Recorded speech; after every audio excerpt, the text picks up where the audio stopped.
What does John Longmire do now? The AFL coach has been at the Sydney Swans for a fair amount of time, and he started his career really brilliantly. As I go to his Wikipedia and we can discuss his career, he took over the Sydney Swans in 2011.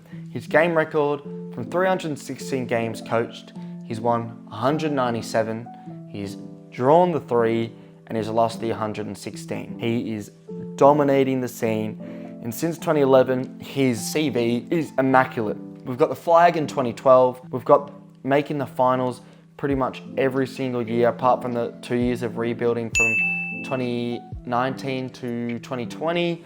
I believe we have got a guy who's made multiple grand finals, who has just been absolutely phenomenal. Like I said, 2019 to 2020 were the only down years really in their entire season. And we discussed now a team that looked primed for a flag this year, and they could not make it. The Swans suffered one of the more devastating grand final losses in recent years, given that both Brisbane and Swans, they had lost a grand final in the 2 previous years. Someone was going to get double heartbroken, and it's Sydney now who have lost their 4 last grand finals. 2 of which, in fact, 3 of which, they were favourites. They were definitely favourites against the Hawks in 2014, given the injuries Hawthorn had throughout that season and the struggles they had later on. They were favourites against the Dogs in 2016. They weren't favourites against the Cats in 2022, but they were favourites just against Brisbane in 2024. And to have seemingly 3 brilliant opportunities as favourites and 4 chances in general and to not win one of them, it's going to hurt. And I think the question in this video is, what happens to John Longmire and who will be the coach of the Swans in the following years? Now, John Longmire has, I believe, 1 year left on his contract. The real question is, what's he going to do? Who's he going to coach? Does he want to break?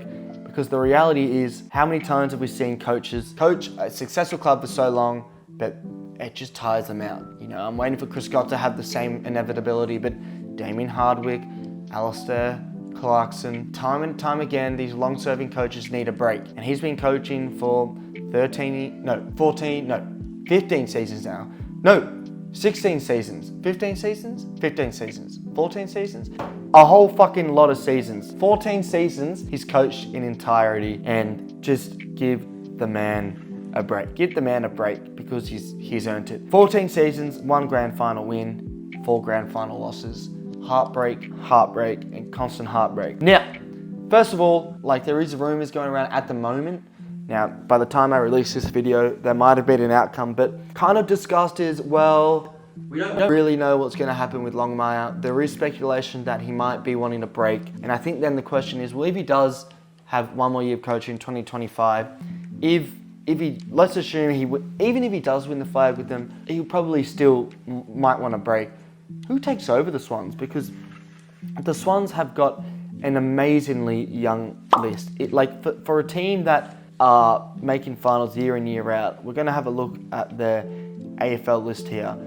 Chad Warner might go, but he's one of the players that's still young and amazing. Heaney is in his absolute prime at 28. He's got 4 or 5 years of good football ahead of him.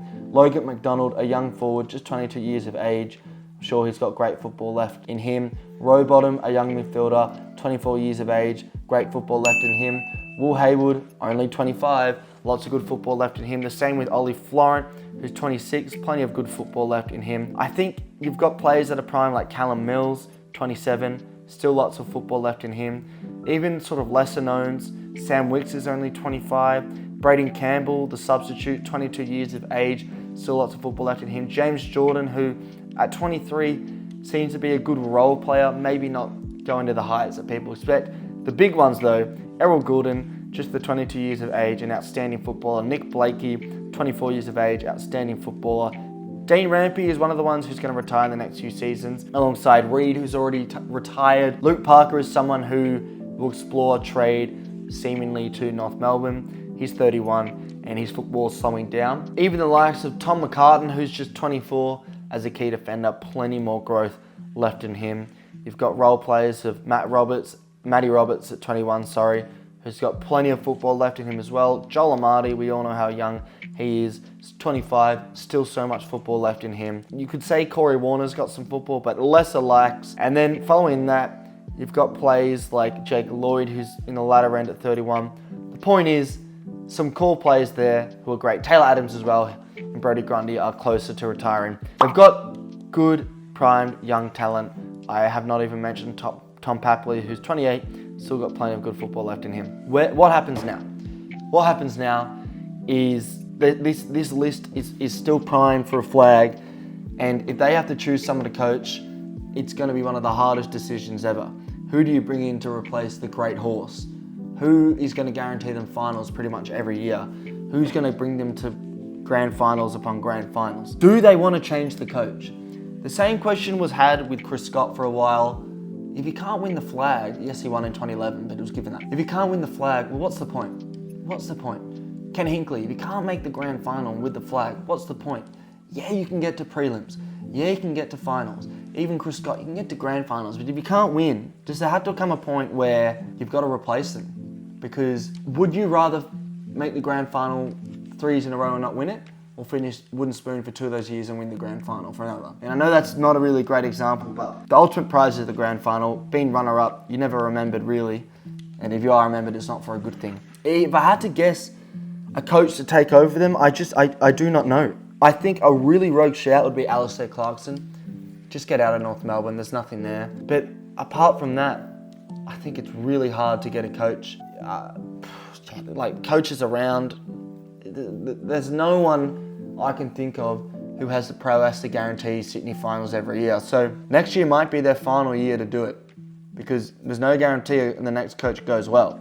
Probably will, because of the talent there. But it's going to be an interesting next few years for Sydney. I feel like they've got the talent there, but geez, it'll be a massive effort to go back-to-back grannies. And if they make the granny next year, the pressure to win that thing will be so monumental. That'll be insane. But yeah, that's the video. Thanks for watching. And yeah, I'll see you in another one.